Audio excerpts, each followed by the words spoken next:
یکی از کاربردهای بتون اجرای المان‌های شهریه که به زیباسازی شهری کمک میکنه. یکی از این المان‌های شهری رو توی شهر مشهد اومدم یه سری بهش زدم که با بتون اکسپوز کار شده.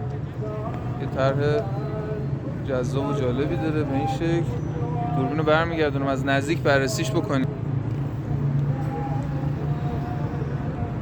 ببینید بتون اکسپوزی که اینجا کار شده به این شکل. البته این ترکی که میبینید ترک مربوط به خود بتون نیست، در واقع ترک سازه‌ایه که حالا سرتاسری ایجاد شده توی سازه و این سازه به صورت کلی اگر بخوام نشون بدیم به این شکل هستش.